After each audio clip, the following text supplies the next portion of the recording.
ಇನ್ನ ವೃಷಭ ರಾಶಿ.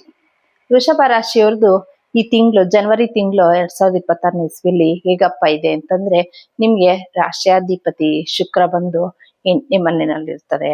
ರಾಶ್ಯಾಧಿಪತಿ ಶುಕ್ರ ಮತ್ತೆ 8ನೇ ಮನೆಯಲ್ಲಿ ಇರೋದ್ರಿಂದ ಹೇಗಿದೆ ಅಂತಂದ್ರೆ, ಏನೋ ಒಂದ್ ಕೆಲ್ಸ ಕೈ ಹಾಕಿರ್ತೀರ ನೀವು, ತುಂಬಾ ಚೆನ್ನಾಗಿ ನಡ್ಕೊಂಡು ಹೋಗ್ತಾ ಇರುತ್ತೆ ನಿಮ್ಗೆ.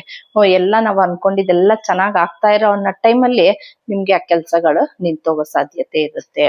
ಅದ್ರಲ್ಲೂ ಕುಟುಂಬದವ್ರ ಜೊತೆ ಒಂಥರ ಮನ್ಸಲ್ಲಿ ಮನಸ್ತಾಪಗಳು, ಏನೋ ಒಂದು ಚೆನ್ನಾಗಿ ಮಾತಾಡ್ಕೊಂಡು ಜೋಶಲ್ಲಿ ಇರ್ತೀರ, ಏನೋ ಒಂದ್ ಸಡನ್ ಆಗಿ ಏನೋ ಒಂದ್ ಹೇಳಿ ನೀವು ತಪ್ಪು ಸಿಗಾಕೊಳ್ಳೋ ಅಂಥದ್ದು. ಯಾಕೆಂದ್ರೆ ನಿಮ್ಗೆ ಎಲ್ಲಾ ಗ್ರಹಗಳು ಬಂದು 8ನೇ ಮನೆಯಲ್ಲಿ ಕೂತಿರ್ತಾನೆ. 2ನೇ ಮನೆ ಕುಟುಂಬ ಸ್ಥಾನದವನು ಆಗ್ಲಿ, ಲಗ್ನಾಧಿಪತಿ ಆಗ್ಲಿ, 5ನೇ ಮನೆ ಅಧಿಪತಿ ಆಗ್ಲಿ, ಎಲ್ಲಾ ಗ್ರಹಗಳು ಬಂದು ನಿಮ್ಗೆ 8ನೇ ಮನೆಯಲ್ಲಿ ಧನು ರಾಶಿಯಲ್ಲಿ ಇರೋದ್ರಿಂದ ಈ ತಿಂಗಳು ಹೇಗಪ್ಪ ಇರುತ್ತೆ ಅಂದ್ರೆ, ಸ್ವಲ್ಪ ನಿಮ್ಗೆ ಕಷ್ಟ, ಒಂಥರ ಉಸಿರು ಕಟ್ಟಂಗ್ ಆಗತ್ತೆ. ಯಾರ ಹತ್ರನು ಹೇಳ್ಕೊಳ್ಳೋದಕ್ಕೂ ಆಗಲ್ಲ, ಯಾರ ಹತ್ರನು ಬಿಡೋದಕ್ಕೂ ಆಗಲ್ಲ, ಆ ತರ ಇರುತ್ತೆ ನಿಮ್ಗೆ. ಅದ್ರಲ್ಲೂ ನೀವು ಸ್ವಲ್ಪ ನಿಮ್ಮ ಮನೆಯಲ್ಲಿ ಏನಂದ್ರೆ ಒಂದು ತಾಯಿ ಜೊತೆ ಒಂಥರ ಮುನ್ಸ್ಕೊಳೋ ಅಂತದ್ದು. ಯಾಕೆಂದ್ರೆ 4ನೇ ಮನೆಯಲ್ಲಿ ಕೇತು ಇರ್ತಾನೆ. ಮತ್ತೆ ವಾಹನ ಓಡಿಸುವಾಗ ಏನೋ ಸಡನ್ ಆಗಿ ಹಿಂದೆಯಿಂದ ಯಾರೋ ಬರ್ತಾ ಇರ್ತಾನೆ, ಅದು ಗೊತ್ತಿರಲ್ಲ. ಅವ್ನ್ ಬ್ರೇಕ್ ಹಾಕ್ತಾ, ಮುಂದೆ ಇರೋರು ಬ್ರೇಕ್ ಹಾಕಿದ್ರು ನೀವು ಬ್ರೇಕ್ ಹಾಕಕ್ ಹೋಗ್ತೀರಾ, ಅವ್ರು ಬಂದು ನಿಮ್ಮ ಮೇಲೆ ಜಗಳಕ್ಕೆ ಬೀಳೋದು, ಏನಾದ್ರೂ ಒಂದು ಸಣ್ಣ ಪುಟ್ಟ ಒಟ್ನಲ್ಲಿ ನಿಮ್ಗೆ ಕಿರಿಕಿರಿ ಈ ತಿಂಗಳಲ್ಲಿ ಇರುತ್ತೆ. ಯಾಕಂದ್ರೆ ಒಂದ್ 15 ದಿವಸವರೆಗೂ, ಒಂದ್ ಸಂಕ್ರಾಂತಿವರೆಗೂ ರಾಶ್ಯಾಧಿಪತಿ 8ನೇ ಮನೆಯಲ್ಲೇ ಇರ್ತಾನೆ.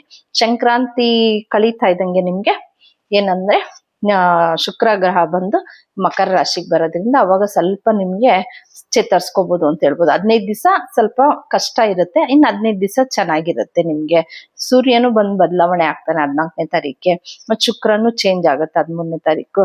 ಎಲ್ಲಾ ಗ್ರಹಗಳು ಬಂದು ಸ್ವಲ್ಪ ಚೇಂಜ್ ಆಗೋವರೆಗೂ ಒಂದ್ 15 ದಿವಸವರೆಗೂ ನಿಮ್ಗೆ, 15-20 ದಿವಸವರೆಗೂ ಸ್ವಲ್ಪ ವೃಷಭ ರಾಶಿಯವರಿಗೆ ಸ್ವಲ್ಪ ಕಷ್ಟ ಅಂತಾನೆ ಹೇಳ್ಬೋದು. ಇನ್ನು ಕೆಲಸದಲ್ಲಿ ಸ್ವಲ್ಪ ರಾಹು 10ನೇ ಮನೆಯಲ್ಲಿ ಇರೋದ್ರಿಂದ ನಿಮ್ಗೆ ಸ್ವಲ್ಪ ಒಂಥರ ಚೆನ್ನಾಗಿದೆ ಅಂತಾನು ಹೇಳ್ಬೋದು, ಚೆನ್ನಾಗಿಲ್ಲ ಅಂತಾನು ಹೇಳ್ಬೋದು. 50-50 ಅಲ್ಲಿ ಇರುತ್ತೆ. ಯಾಕೆಂತಂದ್ರೆ ರಾಶ್ಯಾಧಿಪತಿ ಎಲ್ಲ ಬಂದು 8ನೇ ಮನೆಯಲ್ಲಿ ಇರೋದ್ರಿಂದ ಸ್ವಲ್ಪ ಕೆಲ್ಸದಲ್ಲಿ ಮನೇಲಿರೋ ಒತ್ತಡ ಎಲ್ಲ ಕೆಲ್ಸದ ಮೇಲೆ ನೀವು ಇಲ್ಲಿ ಒತ್ತಡ ಸಿಗ್ತಾ ಇದೆ ಅನ್ನೋ ಅಂತ ಭಾವನೆ ನಿಮಗೆ ಬರುತ್ತೆ. ನೀವೇನಪ್ಪ ಪರಿಹಾರ ಮಾಡ್ಕೊಬೇಕು ಅಂತಂದ್ರೆ, ಬಿಳಿ ಸಾಸಿವೆನ ತಗೊಂಡು ನೀವು ಒಂದು ಮಂಗಳವಾರ ಇಲ್ಲ ಶುಕ್ರವಾರ ಸಂಜೆ ಹೊತ್ತು ನಿಮ್ ತಲೆಯಲ್ಲಿ 3 ಸುತ್ತು ನಿವಾಳಿಸ್ಕೊಂಡು ಒಂದು ಕೆಂಡ ಏನಾದ್ರು ಇತ್ತು ಅಂದ್ರೆ ಕೆಂಡಕ್ಕೆ ಹಾಕುವಂಥದ್ದು ಮಾಡಿ.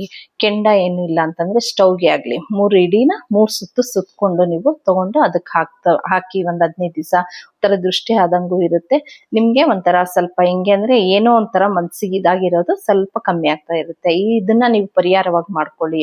ಏನು ವೃಷಭ ರಾಶಿಯವರು ಬಿಳಿ ಸಾಸಿವೆನ ತಗೊಂಡು 3 ಸುತ್ತು ನಿವಾಳಿಸ್ಕೊಂಡು ಸುತ್ಕೊಂಡು ಇದಕ್ಕೆ ಹಾಕ್ತಾ ಬನ್ನಿ. ಇನ್ನು ಯಾರೆಲ್ಲ ನನ್ನ ಚಾನಲ್ ಸಬ್ಸ್ಕ್ರೈಬ್ ಆಗಿಲ್ವೋ ಸಬ್ಸ್ಕ್ರೈಬ್ ಮಾಡ್ಕೊಳ್ಳಿ. ಮತ್ತೆ ಯಾವುದೇ ರೀತಿಯಾದ ನಿಮ್ಗೆ ಏನೇ ಒಂದು ಆರೋಗ್ಯದ ಸಮಸ್ಯೆ ಇರ್ಬೋದು, ಹಣಕಾಸಿನಲ್ಲಿ ಸಮಸ್ಯೆ ಇರ್ಬೋದು, ಅಥವಾ ಮನೆಯಲ್ಲಿ ಮನಸ್ತಾಪ ಇರ್ಬೋದು, ಅಥವಾ ನಿಮ್ಗೆ ವೃತ್ತಿಯಲ್ಲಿ ಏನೋ ಒಂದು ಪ್ರಮೋಷನ್ ಬೇಕು ಅಂತ ಇರ್ಬೋದು, ಪ್ರತಿ ಒಂದಕ್ಕೂ ಪರಿಹಾರವಾಗಿ ನಮ್ಮ ಹತ್ರ ಬ್ರಾಸ್ಲೆಟ್ ಇದೆ, ಮತ್ತೆ ರಾಸ್ ಸ್ಟೋನ್ಗಳಿದೆ. ನಿಮ್ಗೆ ಯಾವುದೇ ಒಂದು ಬೇಕು ಅಂತಂದ್ರೂ ಕೆಳಗಡೆ ಹೋಗ್ತಾ ಇರೋಂಥ ನಂಬರ್ಗೆ ಕಾಲ್ ಮಾಡಿ ನೀವು ಪರಿಹಾರನ ಕಂಡ್ಕೋಬಹುದು ಅಂತ ಹೇಳ್ತೀನಿ. ಇದಿಷ್ಟು ವೃಷಭ ರಾಶಿಯವರದು.